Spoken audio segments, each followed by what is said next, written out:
সংবাদ সবাইকে স্বাগত জানাচ্ছি। আমি ফিরোজ তোহা। শুরুতেই সংবাদ শিরোনাম।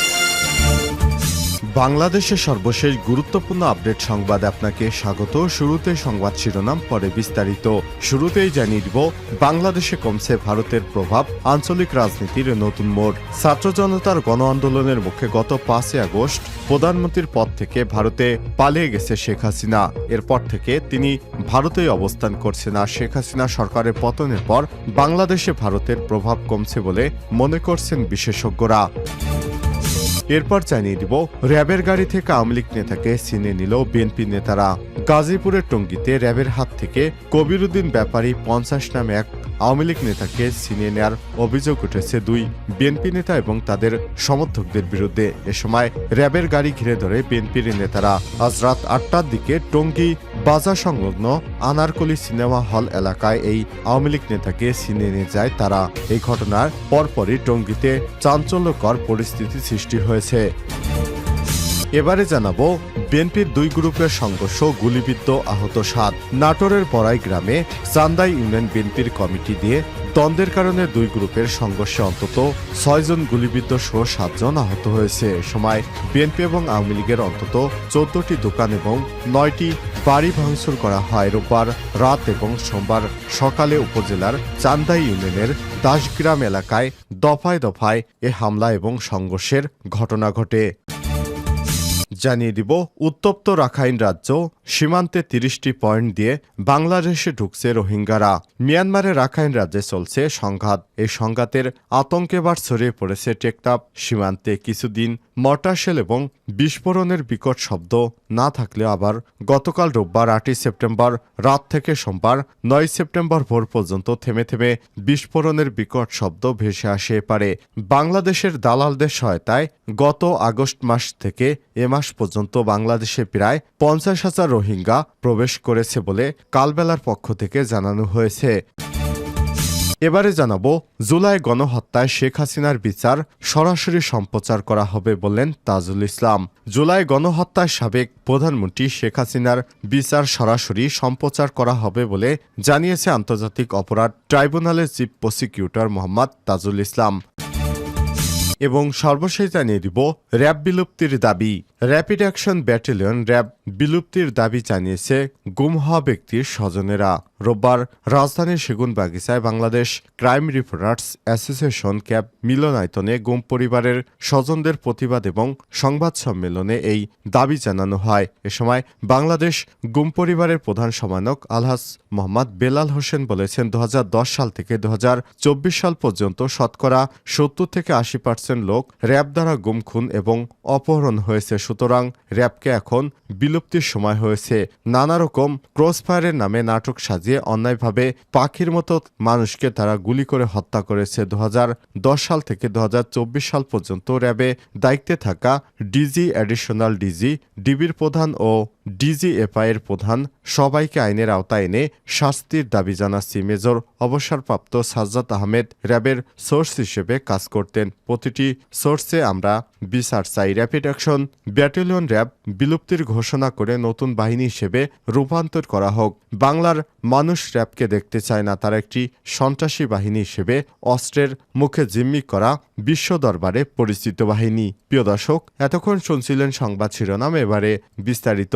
তবে তার আগে বন্ধুরা, অনুরোধ থাকবে এই সংবাদটিতে একটি লাইক দিন। এই চ্যানেলে আপনি নতুন হয়ে থাকলে আমাদের সংবাদটি দেখতে দেখতে চ্যানেলটি সাবস্ক্রাইব করে রাখুন। কমেন্ট করে আপনার মূল্যবান মতামত জানিয়ে দিন বন্ধুরা, আপনি বিশ্বের কোন দেশ থেকে বা বাংলাদেশের কোন স্থান থেকে আমাদের সংবাদটি দেখছেন এবং শুনছেন। এবারে বিস্তারিত। বাংলাদেশে কমেছে ভারতের প্রভাব, আঞ্চলিক রাজনীতির নতুন মোড়। ছাত্র জনতার গণ আন্দোলনের মুখে গত 5 আগস্ট আওয়ামী লীগের পদ থেকে শেখ হাসিনা সরকার পালিয়ে ভারতে চলে গেছে। এরপর থেকে তিনি ভারতেই অবস্থান করছেন। আর শেখ হাসিনা সরকার পতনের পর বাংলাদেশে ভারতের প্রভাব কমতে শুরু করেছে। দ্য গার্ডিয়ানে হান্না এলিস পিটারসনের এক নিবন্ধনে দাবি করা হয়েছে, শেখ হাসিনার সঙ্গে ভারতের ক্ষমতাসীন দল বিজেপি এবং বিরোধী দল কংগ্রেসের ঘনিষ্ঠ ঘনিষ্ঠ সম্পর্ক রয়েছে। এ সম্পর্কের কারণে বাংলাদেশ ভারতের সবচেয়ে ঘনিষ্ঠ এবং বিশ্বস্ত আঞ্চলিক মিত্র হতে পেরেছিল। অন্য প্রতিবেশী দেশের সঙ্গে ভারতের সম্পর্ক খারাপ থাকলেও শেখ হাসিনার কারণে বাংলাদেশ ছিল তাদের অত্যন্ত বিশ্বস্ত সঙ্গী। পাশাপাশি আঞ্চলিক রাজধানীতে চীন ব্যাপকভাবে অন্য দেশগুলোতে প্রভাব বিস্তার করলেও বাংলাদেশে তা সম্ভব হয়নি। এ অবস্থায় গত ৫ই আগস্ট শেখ হাসিনা সরকারের পতনের পর অনেক হিসাব নিকাশ উল্টে গেছে। এ বিষয়ে India's grip on the Bangladesh is spilling on লঙ্গারে পাউন ইন রেজিগনেশন পলিটিক্স শিরোনামে শ্রীলঙ্কা গার্ডিয়ান একটি নিবন্ধ লিখেছেন সেন্টার ফর অল্টারনেটিভস বাংলাদেশের নির্বাহী পরিচালক এবং ঢাকা বিশ্ববিদ্যালয়ের আন্তর্জাতিক সম্পর্ক বিভাগের ভারপ্রাপ্ত অধ্যাপক ডক্টর ইমতিয়াজ আহমেদ। তিনি মালয়েশিয়ার টেলরস ইউনিভার্সিটির ইবিটিং প্রফেসরও। ওই নিবন্ধ অধ্যাপক ডক্টর ইমতিয়াজ আহমেদ লিখেছেন, বাংলাদেশে শেখ হাসিনা সরকারের পতনের পর অন্তর্বর্তীকালীন সরকারের দায়িত্ব নিয়েছে। এ অবস্থায় ভারত বাংলাদেশের সঙ্গে তাদের সম্পর্ক কিভাবে নেভিগেট করে তা প্রকাশের জন্য আগামী ৩ থেকে ৬ মাস হবে গুরুত্বপূর্ণ। তবে বাংলাদেশে প্রভাব কমছে ভারতের এবং ঢাকার সঙ্গে দেশটির সম্পর্কের কোনো দিকে যাবে সেই বলও এখন রয়েছে নয়াদিল্লির কোর্টে। র্যাবের গাড়ি থেকে আওয়ামী লীগ নেতাকে ছিনিয়ে নিল বিএনপি নেতারা। গাজীপুরের টঙ্গীতে র্যাবের হাত থেকে কবিরউদ্দিন ব্যাপারী ৫০ নামে এক আওয়ামী লীগ নেতাকে ছিনিয়ে নেওয়ার অভিযোগ উঠেছে ২ বিএনপি নেতা এবং তাদের সমর্থকদের বিরুদ্ধে। এ সময় র্যাবের গাড়ি ঘিরে ধরে বিএনপি নেতারা এবং তাদের সমর্থকরা। রোববার রাত ৮:৩০টার দিকে টঙ্গী বাজার সংলগ্ন আনারকলি সিনেমা হল এলাকায় এই আওয়ামী লীগ নেতাকে ছিনিয়ে নেওয়া হয়। এই ঘটনার পর টঙ্গী এলাকায় চাঞ্চল্যের সৃষ্টি হয়েছে। সোমবার দুপুর ১টার দিকে বিষয়টি নিশ্চিত করেছে র্যাব ১-এর অধিনায়ক কর্নেল জাহিদ। কবিরউদ্দিন ব্যাপারী স্থানীয় ৪৫ নম্বর ওয়ার্ড আওয়ামী লীগের যুগ্ম আহ্বায়ক এবং বিএনপির ২ নেতা হলেন ৪৫ নম্বর ওয়ার্ড বিএনপির যুগ্ম সম্পাদক হালিমউদ্দিন ব্যাপারী এবং একই ওয়ার্ড বিএনপির যুব বিষয়ক সম্পাদক সমীর উদ্দিন ব্যাপারী। তারা টঙ্গীর বউবাজার এলাকার মৃত আক্কাস আলী ওরফে আক্কু ব্যাপারীর ছেলে। বিএনপির ২ গ্রুপের সংঘর্ষ, গুলিবিদ্ধ সহ আহত ৭। নাটোরের বড়াই গ্রামে চান্দাই ইউনিয়ন বিএনপির কমিটি নিয়ে দ্বন্দ্বের কারণে ২ গ্রুপের মধ্যে সংঘর্ষে অন্তত ৬ জন গুলিবিদ্ধ, ৭ জন আহত হয়েছেন।